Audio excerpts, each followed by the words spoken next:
பேரறிஞர் அண்ணா அவர்களுடைய வார்த்தைகளில் சொல்ல வேண்டுமானால், மணியோ பத்தரை, வருவதோ நித்திரை, மாதமோ சித்திரை, இப்படித்தான் எனக்கு தோன்றுகிறது. தலைமை உரை என்றார்கள், நன்றியுரைக்கு நிற்கிறேன். ஆனால் மகிழ்ச்சியோடு நிற்கிறேன், மிகவும் சந்தோஷத்தோடு நிற்கிறேன். காரணம் என்னவென்றால், அங்கே இருந்து வந்த விசில் சத்தங்களை கேட்டபோது என்னுடைய சிறுவயது ஞாபகங்கள் எல்லாம் எனக்கு வந்தது. மதுரையிலே தங்கம் தியேட்டரிலே எம்ஜிஆர் படத்தை பார்க்கும்போது எப்படி அந்த விசில் பறக்குமோ அப்படி அந்த விசில் அங்கே இருந்து வந்தபோது எனக்கு மிகவும் சந்தோஷமாக இருந்தது. அந்த நாட்கள் நினைவுக்கு வந்தன. அந்த சினிமா நாட்கள், எப்படி அந்த காலத்தில் அந்த திரைப்படங்களை பார்ப்பதற்கு இதே இளைஞர்கள் எப்படி போட்டி போட்டு கொண்டிருந்தார்கள், எப்படியெல்லாம் அந்த தியேட்டர்களே முண்டியடித்து கொண்டு டிக்கெட் வாங்கி கொள்வதற்காக நாம் போராடி கொண்டிருப்போம் என்ற நிகழ்வெல்லாம் எனக்கு வந்து கொண்டிருந்தது. அதற்கு அடுத்ததாக இந்த திருட்டு பயல் இருக்கிறாரே, இவர் ரொம்ப பொல்லாதவர். அவர் உண்மையிலேயே திருட்டு பயல்தான். எப்படி என்றால், எத்தனை உள்ளங்களை திருடி வைத்திருக்கிறார் பாருங்கள். இதையேதான் உண்மையாக எம்ஜிஆர் அவர்களும் செய்தார்கள். ஆனால் ஒரே ஒரு வித்தியாசம் என்னென்றால், எம்ஜிஆர் அவர்கள் நடித்து செய்தார்கள், இவர் இயக்கி செய்து கொண்டிருக்கிறார்.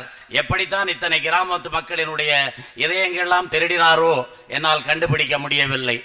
ஏனென்றால், கொடுத்தவன் எப்போதும் கொடுத்து கொண்டே இருக்கிறான், அதை வாங்கி கொண்டிருப்பவன் வாங்கி கொண்டுதான் இருக்கிறான்.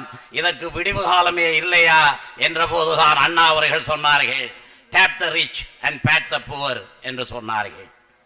மேடிலே இருக்கிறதை தட்டி பள்ளத்துக்கு கொண்டு வந்து பள்ளத்தை நிரப்பி மேடாக்க வேண்டும் என்று சொன்னார்.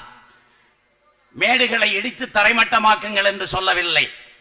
மேடுகளை தட்டி பள்ளத்தை நிரப்பி பள்ளத்தை மேடாக்குங்கள் என்று சொன்னார். அதைத்தான் இங்கே இந்த டீம் செய்து கொண்டிருக்கிறது. இருக்கிறவனிடமிருந்து வாங்கி இல்லாதவனிடம் கொடுக்கிறார்கள். தகுதி இருக்கிறவனிடமிருந்து வாங்கி தகுதியை இழந்து ஏதோ ஒரு காரணத்தினால் பொருளாதார ரீதியாக பாதிக்கப்பட்டிருக்கிறவர்களுக்கு கொடுத்து கொண்டிருக்கிறார்கள். அப்படி கொடுக்கின்றவர்களிலே இந்த ஆனந்த பவன் ஸ்வீட்ஸை சேர்ந்தவர் பேசுகின்ற போது சொன்னார். அதே போல் அந்த சேலத்துக்காரர் சொன்னார், இன்னும் ஒருவர் சொன்னார், மூவரும் சொன்னார்கள், நாங்கள் சில கிராமங்களை தத்தெடுத்துக் கொண்டிருக்கிறோம் என்று சொன்னார்கள். நீங்கள் கிராமங்களை தத்தெடுங்கள் என்று இன்று சொல்லவில்லை, அன்று மகாத்மா காந்தி சொன்னார். அதை யாரும் நினைவில் வைத்துக் கொள்ளவில்லை. மகாத்மா காந்தி அவர்கள் சொன்னார்கள், கிராமங்களை தத்தெடுங்கள், இந்தியா தன்னிறைவு பெறும் என்று சொன்னார்.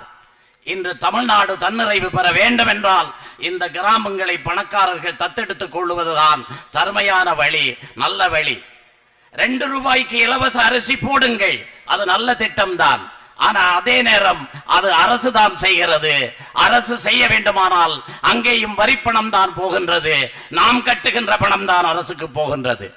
ஆனால் பணம் இருக்கின்றவர்கள், வசதி படைத்தவர்கள், அந்த வசதி படைத்தவர்கள் தாங்களாக கொடுக்க முன்வருகின்ற போது வறுமை தானாக நீங்கி விடுகிறது.